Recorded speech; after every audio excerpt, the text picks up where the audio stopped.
അപ്പൊ അതേ പൂരത്തിന്റെ തലേന്നത്തെ വീഡിയോ ആണ് ഇട്ടത്. പട്ടാമ്പി പോയിട്ട് ഇതേ മുടിവെട്ടലും കാര്യങ്ങളൊക്കെ കഴിഞ്ഞ് നമ്മൾ വീട്ടിലെത്തുമ്പോൾ 9:30-10 മണി ആയിട്ടുണ്ട് കേട്ടോ ഏകദേശം. പിന്നെ വേഗം മേലൊക്കെ കഴുകി ഡ്രസ് മാറിയിട്ട് നമ്മൾ അമ്പലത്തിന്റെ അവിടേക്ക് പോവാണ്. അവിടെ അമ്പലത്തിലെ സ്റ്റേജിൽ കുറെ പരിപാടി ഡാൻസും കാര്യങ്ങളും കുട്ടികളിലൊക്കെ ഉണ്ട് കേട്ടോ. അപ്പൊ പോകുന്ന വഴിക്ക് ഓരോ സെറ്റുകളാണ് കേട്ടോ, ഓരോ സ്റ്റോപ്പിൽ ഓരോ സെറ്റ് ഉണ്ടാവുമല്ലോ പൂരത്തിന്റെ. അപ്പൊ അതിന്റെ ഡെക്കറേഷനും കാര്യങ്ങളും പിന്നെ എല്ലാവരും പാട്ടൊക്കെ വെച്ച് ഡാൻസ് കളിച്ചിട്ട് പൂരത്തിന്റെ ആ ഒരു മൂഡിലേക്ക് വന്നുകൊണ്ടിരിക്കുകയാണ്. നമ്മളിപ്പോ വെച്ചിരിക്കുന്ന വീട്ടിൽ നിന്ന് 1 കിലോമീറ്റർ കഷ്ടിയുള്ളൂ കേട്ടോ അമ്പലത്തേക്ക്. അതായത് വിൻഷാന്റെ വീടിന്റെ അവിടെയുള്ള അമ്പലമാണ് കേട്ടോ. അങ്ങനെ ഞങ്ങൾ അമ്പലം എത്തിയപ്പോഴേക്കും ഏകദേശം പരിപാടികളൊക്കെ കഴിഞ്ഞു. അവസാനത്തെ 1-2 ഡാൻസ് മാത്രമേ കാണാൻ പറ്റുള്ളൂ കേട്ടോ.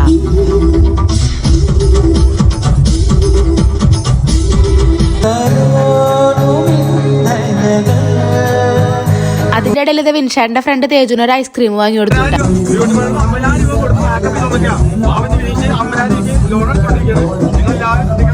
ഇത് വിൻഷാന്റെ ചങ്കാണ് കേട്ടോ, ഗൾഫിലാടുന്നു, ഇപ്പൊ പൂരത്തിന് വന്നേക്കാണ്. അപ്പൊ എന്നെ കളിയാക്കാൻ വേണ്ടി ആളൊരു വ്ളോഗറാണെന്നും പറഞ്ഞിട്ട് എന്റെ വീഡിയോസ് എടുത്തോണ്ടിരിക്കുകയാണ്. അങ്ങനെ ഇതേ ഞങ്ങള് അമ്പലത്തിന്റെ അവിടെ കുറെ നേരം നിന്ന് പരിപാടികളൊക്കെ ഏകദേശം കഴിഞ്ഞു കേട്ടോ. ഫുള്ളായിട്ട് കഴിഞ്ഞപ്പോൾ ഞങ്ങൾ നേരെ വട്ടക്കാലയ്ക്ക് പോയി. വട്ടക്കാല എന്ന് പറയുന്നത് വിൻഷാന്റെ ഫുൾ ഫ്രണ്ട്സ് ഉള്ള ഒരു സ്ഥലമാണ് കേട്ടോ. അപ്പൊ അവിടെ കുട്ടേട്ടന്റെ വീട്ടിലായിട്ടപ്പോൾ ഞങ്ങളുള്ളത്. അവിടെ ഇതേ ബോക്സ് ഒക്കെ വെച്ചിട്ട് പിള്ളേർ അവിടെ ഡാൻസും കാര്യങ്ങളൊക്കെ ഉണ്ടായിരുന്നു. അപ്പൊ അവിടെ എത്തിയപ്പോൾ അമ്പലത്തിൽ നിന്ന് ഇതേ അവിടുത്തെ അമ്മ എന്താ പറയാ നമ്മുടെ ഇഡ്ഡലിയും സാമ്പാറും കൊടുക്കുന്നുണ്ടായിരുന്നു കേട്ടോ. അപ്പൊ അതൊക്കെ ഞങ്ങൾ കഴിച്ചു അവിടെ ഇരുന്നിട്ട്. അങ്ങനെ കുറെ നേരം അവിടെ ഇരുന്ന് കഴിച്ചു. പിന്നെ ബീഫൊക്കെ ഉണ്ടായിരുന്നു കേട്ടോ. അതൊക്കെ കഴിച്ചിട്ട് പിന്നെ പാട്ട് വെച്ചിട്ട് ഭയങ്കര ഡാൻസ് തുടങ്ങി. ഏകദേശം 1.5 മണിക്കൂർ ഞങ്ങൾ അവിടെ വെറുതെ ഇരുന്ന് വർത്താനൊക്കെ പറഞ്ഞു കേട്ടോ. പക്ഷെ ഒരു 12 മണിയൊക്കെ ആകുമ്പോഴേക്കും ഇതെല്ലാവരും നല്ല കളി, പിള്ളേർ ഉറങ്ങിയതാട്ടോ, കുട്ടികളൊക്കെ അവിടുത്തെ ഉറങ്ങിയതായിരുന്നു. അവരൊക്കെ പാട്ട് കേട്ട് എനിക്ക് വന്ന് നല്ല കളിയായിരുന്നു കേട്ടോ. ഇവിടെ എല്ലാ പ്രാവശ്യവും ഇവരിങ്ങനെ പൂരത്തിന്റെ തലേന്ന് ചെക്കന്മാരെല്ലാരും കൂടി കളിക്കാറുണ്ട്. പക്ഷെ ഞാൻ ആദ്യമായിട്ടാട്ടോ ഇങ്ങോട്ട് വരണത്. ഞാൻ ഇതുവരെ വന്നിട്ടില്ല. ഇങ്ങനെ വിൻഷാട്ടിനൊക്കെ പോവാറുണ്ട്.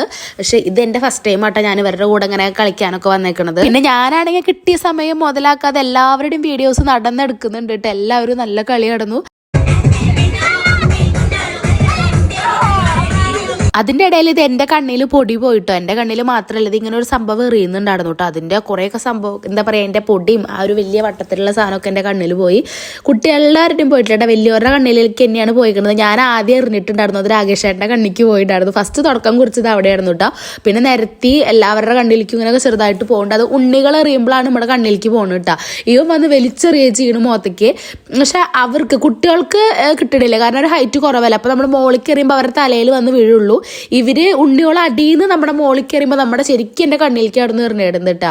പിന്നെ അതേ തേജു ആയാലും, തേജുവിനൊക്കെ ഇത് ഫസ്റ്റ് ടൈം എക്സ്പീരിയൻസ് ആണ് കേട്ടോ ഇങ്ങനെയൊക്കെ ഇവരുടെ ഇടയിൽ കേട്ടോ. ഇവിടെ വന്നിട്ട് ഇങ്ങനെ കളിക്കണതൊക്കെ തേജുക്കെ നന്നായി എൻജോയ് ചെയ്തിട്ടുണ്ട് കേട്ടാ. അങ്ങനെ അതേ പുലർച്ചെ 3 മണിയായിട്ടാട്ടോ ഞങ്ങൾ അവിടെ നിന്ന് പോന്നേക്കണത്. അങ്ങനെ നേരെ അതേ വീട്ടിലേക്ക് പോവാണ്. ഇനി പൂരത്തിന്റെ വിശേഷങ്ങളായിട്ട് അടുത്ത വീഡിയോയിൽ വരാട്ടോ, വ്ളോഗായിട്ട്. അപ്പം എന്തായാലും ബായ്.